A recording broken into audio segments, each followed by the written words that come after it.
Assalamualaikum warahmatullahi wabarakatuh. Salam sehat semua siswa-siswi SMP YPM. Hari ini kita akan belajar tentang listrik statis. Terutama kita akan belajar tentang hukum pertama kolom.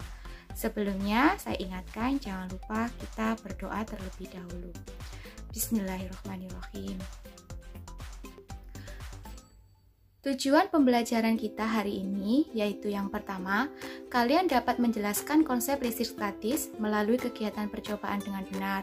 Yang kedua, kalian dapat menjelaskan hukum pertama kolom melalui kegiatan pengamatan dengan benar. Dan yang ketiga, kalian dapat menyajikan hasil pengamatan tentang gejala listrik statis dalam kehidupan sehari-hari melalui kegiatan pengamatan dengan benar. Lakukanlah kegiatan berikut ini. Potong kertas menjadi bagian-bagian kecil, kemudian gosokkan penggaris plastik atau balon yang telah ditiup pada rambut kering. Dekatkan penggaris plastik atau balon yang telah ditiup tadi pada potong-potongan kertas kecil, lalu amati apa yang terjadi. Nah, seperti ini. Mengapa hal ini dapat terjadi? Yuk kita belajar mengenai pemberian muatan listrik pada benda.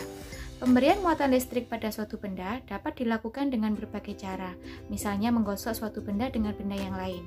Jika benda tersebut digosok, elektron akan berpindah dari suatu benda ke benda yang lain. Perpindahan elektron menyebabkan muatan pada suatu benda. Perhatikan gambar berikut ini. Ada 3 atom yang bermuatan netral, atom positif, dan atom negatif. Benda netral terjadi jika jumlah proton sama dengan jumlah elektron. Sedangkan benda positif, jika terjadi benda tersebut melepas atau kehilangan elektron. Sedangkan benda negatif apabila dia menerima elektron. Pemberian muatan listrik pada benda. Sekarang carilah sumber bacaan atau literasi dari internet atau buku untuk menentukan muatan pada peristiwa berikut ini. Ada 6 peristiwa, kalian dapat memfotonya terlebih dahulu, kemudian tentukan muatan pada benda. Saya contohkan sisir yang digosokkan pada rambut kering. Sisir bermuatan negatif akibat dari menerima elektron dari rambut. Kegiatan ini dapat kalian lakukan sederhana di rumah. Hukum pertama kolom. Hukum pertama kolom terjadi antara 2 muatan. Misalnya ada 2 muatan, yaitu satunya positif dan negatif. Maka akan terjadi interaksi yang dinamakan gaya. Gaya atau interaksi antara positif dan negatif terjadi gaya tarik-menarik. Sedangkan untuk muatan positif dan positif terjadi tolak-menolak. Begitu pula dengan negatif dan negatif, maka akan terjadi gaya tolak-menolak. Jika 2 muatan tersebut terpisah sejauh R, nah, bagaimana dengan gaya tarik-menarik atau tolak-menolaknya? Sebagai contoh, saya punya 2 gambar. Dengan muatan yang pertama, Q1, Q2 adalah muatan yang sama. Kedua muatan tersebut saya jauhkan. Apakah besar gaya tersebut sama? Agar lebih memahami hukum pertama kolom, saya memiliki ilustrasi sebagai berikut. Pada mula-mula, Q1 dan Q2 besar muatannya sama, kemudian Q1 muatannya diperbesar. Ternyata gayanya juga ikut membesar. Ketika Q1 diperkecil, gayanya juga ikut mengecil. Sekarang gaya Q2 diperbesar, maka gayanya juga ikut memperbesar. Kemudian ketika Q2 diperkecil, maka gaya juga akan mengecil. Dari ilustrasi tersebut dapat kita simpulkan bahwa besar gaya berbanding lurus dengan muatan. Hukum pertama kolom dapat dijelaskan juga sebagai berikut. Pada awal mulanya, jarak antara Q1 dan Q2 sama. Kemudian Q1 dan Q2 kita perdekat. Ternyata gayanya juga akan semakin membesar. Ketika 2 muatan ini kita jauhkan, gayanya juga ikut mengecil. Sehingga dapat kita simpulkan bahwa gaya berbanding terbalik dengan jarak kuadrat di antara kedua muatan tersebut. sedangkan yang tadi gaya berbanding lurus dengan muatan. Sehingga jika digabungkan akan menjadi persamaan seperti ini.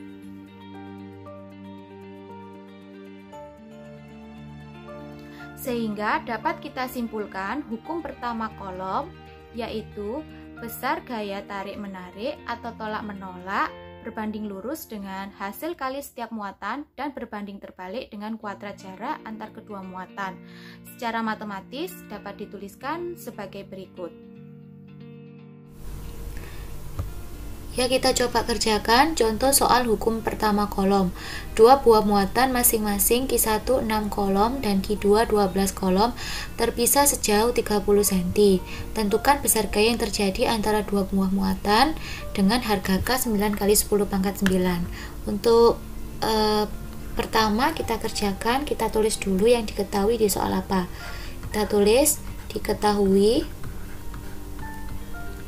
yaitu harga Q1 sebesar 6 kolom. Kita tulis di sini Q1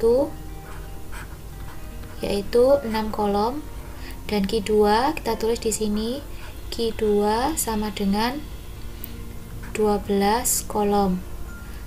Dengan jarak ini ya terpisah sejauh 30, berarti adalah jarak. Jarak disimbolkan dengan R. Kita tulis di sini R-nya sebesar 30 cm. Karena senti bukan satuan SI, kita konversikan satuan cm dalam meter, yaitu dibagi 100. Kita buat bilangan berpangkatnya, yaitu 3 kali 10 pangkat min 1. Kemudian harga K 9 kali 10 pangkat 9. Kita tulis di sini K-nya sebesar 9 kali 10 pangkat 9 Newton, satuannya meter kuadrat per kolom kuadrat. Yang ditanyakan besar gaya yang terjadi. Jadi yang ditanya kita tulis di sini, yang ditanyakan yaitu besar gaya, berarti F-nya, F gaya. Oke, kita coba bekerjakan. Jawab persamaan gaya atau persamaan hukum pertama kolom yang tadi, F sama dengan K Q1 dikali Q2 dibagi R pangkat 2. Sekarang kita substitusi harga K-nya, yaitu sebesar 9 kali 10 pangkat 9. Q1 ya ini 6 kolom, berarti kali 6 dikali Q2 nya sebesar 12. Karena ada per, kita ikuti persamaannya per. R-nya sebesar ini ya, dalam SI, satuannya SI 3 kali 10 pangkat min 1. Karena dalam kuadrat, maka ini dikuadratkan. Nah, kita buka dulu kuadratnya. F sama dengan 9 kali 10 pangkat 9 kali 6 dikali 12 per 3 pangkat 2, 9 kali 10 pangkat min 1 dikali 2 min 2. Oke, sekarang saya lanjutkan di sana ya. Saya lanjutkan di sini. Sehingga F sama dengan 9 kali 10 pangkat 9 dikali 6 dikali 12 per, kita tulis yang tadi 9 kali 10 pangkat min 2. Harga 9 nya karena ini sama-sama 9, konstantanya sama, kita coret. Sehingga F sama dengan bilangan bulatnya kita kali 6 dikali 12 72, kemudian kita hitung bilangan berpangkatnya 10 pangkat 9 dibagi, karena ini sudah habis tinggal 10 pangkat min 2, sehingga F sama dengan 72 dikali sifat bilangan berpangkat A pangkat M dibagi A pangkat N, 10 pangkat 9 dikurangi min 2. Jadi ini adalah sifat bilangan berpangkat ya. F sama dengan 72 kali 10 pangkat 9, min dan min menjadi plus 2. sehingga F sama dengan 72 kali 10 pangkat 9 ditambah 2, 11, satuannya dalam Newton. Sebagai tugas di rumah, carilah informasi penerapan listrik statis di lingkungan sekitar kalian. Sertakan juga bagaimana prinsip kerja alat tersebut, kemudian presentasikan hasil informasi yang kalian dapatkan dalam bentuk portofolio. Selamat belajar, terima kasih. Wassalamualaikum warahmatullahi wabarakatuh.